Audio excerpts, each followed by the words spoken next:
It's Brian Preston, the money guy.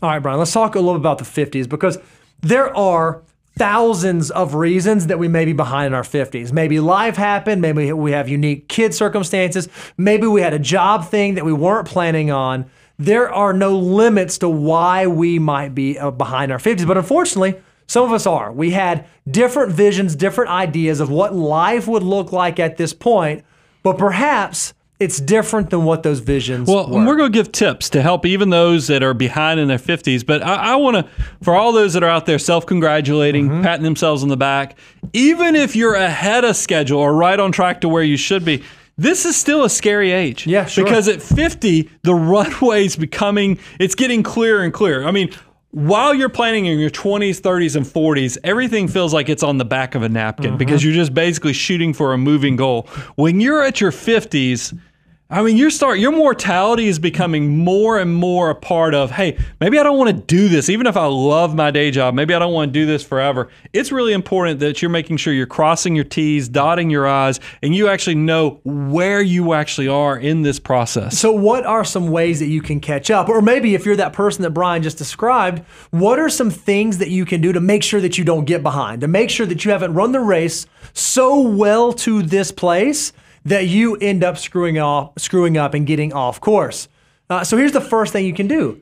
Take a measure of where you are. Do you actually know where you are right now? Do you know what it is that you are working towards? And do you have a good assessment of where on that journey you are at this particular point in time? Well, I mean, I think everybody's selling courses. Sure. So it's easy to say, oh, here it is, they're pushing a course. But there really is a lot of value to know this whole idea that, because I keep mentioning, go check out our course, learn.moneyguy.com with Know Your Number, because I don't want you to skip the homework. Because I think a lot of people, if you're in your 50s and you're trying to figure out, am I in a good place, there's more than likely you're needing clarity now where you need somebody to ask you the questions. What are the things you need to be thinking about? What are the blind spots that obviously made you a rudderless ship where you're even asking some of these questions?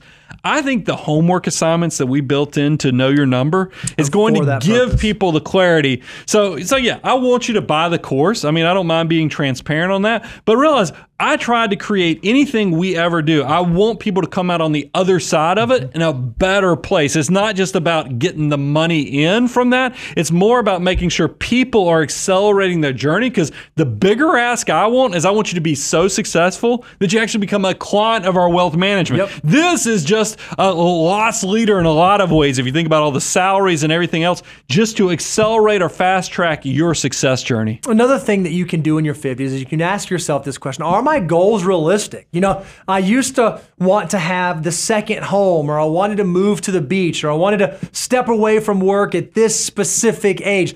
All of those types of things require a lot of planning. And for whatever reason, if that planning has not been done to this point, perhaps it's time to reassess. Are the goals, is that vision I had of me buying the catamaran and selling the Bahamas, is that realistic? Or might I need to paint a more realistic picture based on where I am right now and what I can do between now and my financial independence time? Well, and I think you're setting this up on purpose to make me the bad guy, because I'm noticing everything we talk about here in the 50s, it really does seem like taking the relationship to the next level, because what you just talked about, knowing where you are, really the first thing that popped in my mind is I want to stress test everything. I mean, if I'm in this situation, quickly approaching retirement, I can see where I need to be, or at least trying to figure that out. How likely am I to be successful? Yep. That's a stress test. That's a Monte Carlo simulation. I mean, we do this for clients, Sure. and that's why I love when people ask us, why don't y'all do more content for 50 and 60-year-olds? Because this is exactly the stuff we're doing for clients. It's hard to just be aspirational when you actually need to be hitting numbers to the sheet of paper and to the plan, so you ironclad know exactly where you are. But I don't mind sharing with you, if you want to know where you're catching up, you got to be realistic and actually do the work to figure out where you are in this journey. And what this will allow you to do is it will allow you to answer questions like, hey, is 65 really an option? You know, I'm in my 50s and I've always planned on retiring at 65. Is that realistic? Is that something I can do? Or does the picture look a little bit different? Maybe I'm not doing this current job in my 60s. Maybe I shift to do something else, but I've got to do it for a little bit longer. I've got to save a little bit more. I've got to wait until Social Security kicks in. I've got to figure out and solve the healthcare problem. Whatever the variable is for you, you need to determine, okay, is what I was planning up to this point, is it really an option? Is it actually something that I can implement now? Because I think far too many people say, oh, well, I'm just going to become a millionaire. I'm going to save until I get $1 million and then I'm going to retire, sell off in the sunset.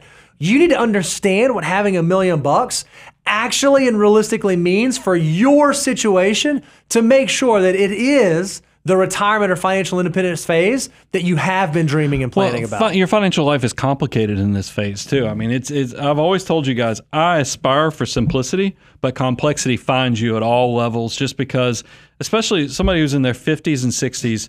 Even if you're somebody who's done everything right and you think you want to retire in your 50s, what are you going to do about healthcare? Yeah. Healthcare has gotten so expensive. So it's why you might have to take a part-time job to have health insurance if you have a pre-existing condition, or you need to make sure that you've turbocharged, you know that, and that's risk assessed. There is a lot that goes into figuring out. We had listed 65 here as the option on the slide, but it could be 60, it could be 55. Sure. Whatever the number is, you kind of really do need to start figuring out and backing into the real numbers that impact your real life. And then if you are thinking about retirement, thinking about stepping away, you got to answer this question. Is my current lifestyle sustainable? Am I behind because I've been living above my means up to this point? And do I need to cut back? Perhaps what I have been doing and the way that I have been living is not something that I can continue to do for the next 30, 40, 50 years. Again, these are difficult and hard decisions to have to make, but these decisions can have huge impacts to your overall financial life. Well, I think you have to get creative too, because I mean, a lot of people, we keep talking about maybe you can save and invest more, but I shared earlier in the show, you're going to run out of cuts you can do to your life because you're down into the bone of needs only at that point. But that doesn't mean, because as people approach retirement, I see clients all the time, you have a valuable asset that you might not even consider, your home equity. Yep. And maybe your kids have moved away, they've moved somewhere else and you're living in a high cost of living area and you're like, you know what, maybe my retirement plan or what's going to bridge my assets that I don't have currently is that I am going to change my life. So we've done this for clients. We've seen this with clients.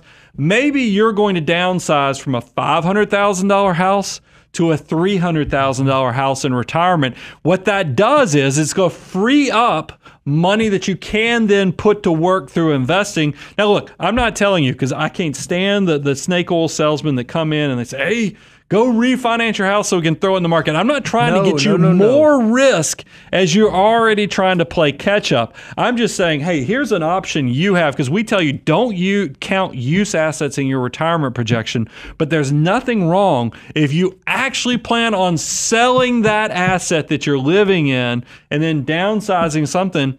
Yes, build that into the plan, I think, and we even have the numbers to show you why this might be a worthwhile endeavor. Yeah, if you were to downsize from a $500,000 home to a $300,000, take that $200,000 of equity and deploy it to work for you. From age 55 to 65, that $200,000 could double to $400,000, assuming a 7% rate of return.